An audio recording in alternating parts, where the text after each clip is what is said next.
11-июлга дайындалган 3 шаардык кеңешке депутаттардын шайлоосуна карата азыркы кезде аймактык шайлоо комиссиялары, борбордук шайлоо комиссиялары календарлык иш планы негизинде иштерди жүргүзүп атат.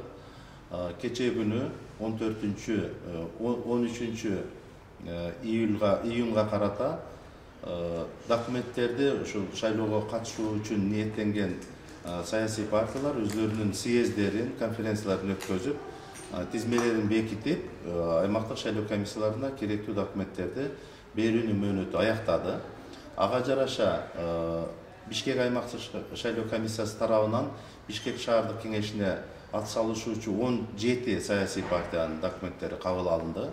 Ал эми Ош шаарында 9 саясий партиянын, Токмок шаарында 6 саясий партиялар мыйзамда көрсөтүлгөн мөөнөттөрдө жана тиешелүү документтерин аймактык шайлоо комиссияларына тапшырышты.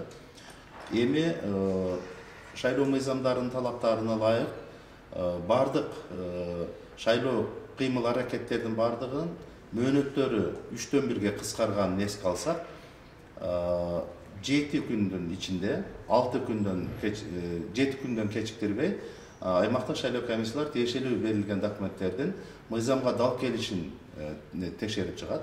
Башкача айтканда, көрсөтүлгөн талапкерлердин ушул жергиликтүү жамааттын мүчөсү экендигин, соттуулугу барбы жокпу, билими боюнча тиешелүү документтер барбы жокпу текшерип чыгат. Мындан сырткары, эсиңиздерде болсо, бул кайталап шайлоо болуп атканына байланыштуу 11 апрелге дайындалган шайлоого тиешеси бар болуп калган, шайлоонун жокко чыгышына тиешеси бар болгон саясий партиялардын арасындагы талапкерлерди дагы, себепчи болгон талапкерлерди дагы иликтөөнү тиешелүү аймак шайлоо комиссиялары жүзөгө ашырышат.